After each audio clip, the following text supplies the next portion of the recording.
नमस्कार। पिछली बार हमने गजासुर कथा सुनी थी। आज हम जानेंगे कि गजासुर द्वारा अंत समय में मांगे गए वरदान की भगवान शिव ने किस प्रकार की।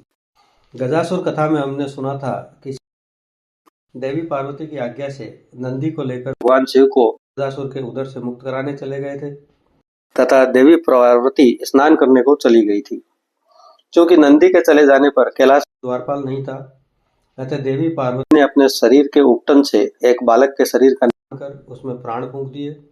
फिर उसने कहा कि तुम मेरे पुत्र हो, मैं स्नान कर रही हूँ, अतः तुम द्वार पर पहरा दो, वह किसी को भी भीतर मत आने देना। इसके बाद वह बालक द्वार पर पहरा देने लगा। उसी समय श्री विष्णु के साथ भगवान शिव कैलाश लौटे। वह भीतर प्रवेश करने लगे तो द्वार पर पहरा देने वाले बालक ने उन्हें प्रवेश करने से रोक दिया। उस बालक ने अपनी माता के सिवा किसी को भी जानने पहचानने से मना कर दिया। वह युद्ध के लिए ललकारने लगा। तब भगवान शिव व उस बालक में भयंकर युद्ध हुआ। क्रोधित शिव ने त्रिशूल से उसका सर काट दिया, जो नभ में उड़कर विलीन हो गया। देवी पार्वती को जब पुत्र की मृत्यु का भान हुआ तो वे अत्यंत क्रोधित हो गई। वह सृष्टि पर भयंकर संकट छा गया। इस पर भगवान शिव के निर्देश पर श्री हरि विष्णु अपने चक्कर से गजासुर का सिर काट कर लाए। इस गजमुख को भगवान शिव ने उस बालक के धड़ के जोड़ दिया और उस बालक को गजानन नाम दिया। पुत्र को जीवित देखकर देवी पार्वती प्रसन्न हो गई। वह सृष्टि पर आया संकट टल गया। गजासुर द्वारा अपने शरीर को शिव से जुड़े रहने का वरदान मांगने व वरदान की पूर्ति में भगवान शिव का यह प्रथम चरण था, जिसमें उन्होंने गजासुर के गजमुख को अपने पुत्र के लगाकर सदैव के लिए उसे स्वयं से युक्त कर लिया। इसके पश्चात भगवान शिव ने गजासुर के चमड़े से एक दुशाला तैयार किया। वह उसे स्वयं धारण किया। वह कर्तिवासा कहलाई।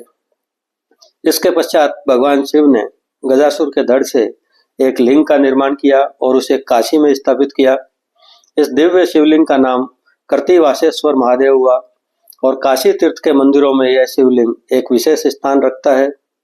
मान्यता है कि जो भी मनुष्य इस शिवलिंग का दर्शन करता है, उसकी पाप राशि तत्काल भस्म हो जाती है और वह पुण्य का भागी हो जाता है। तो यह थी महान शिव भक्त गजासुर की कथा। दशानन रावण के द्वारा कैलाश को उठाने के प्रयास में जब भगवान शिव ने अपने पैर के अंगूठे से कैलाश को दबा दिया तो रावण के हाथ कैलाश के नीचे दब गए। तो शिव की प्रसन्नता हेतु रावण ने शिव तांडव स्तोत्र की रचना की।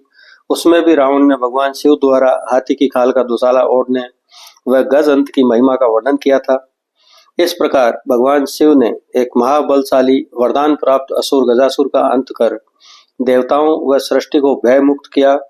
साथ ही उसकी शिव भक्ति का फल उसे प्रदान करते हुए न केवल उसे मुक्त किया, वरन उसे अपने साथ सदैव के लिए जोड़ लिया।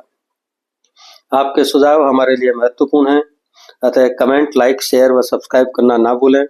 नमस्कार।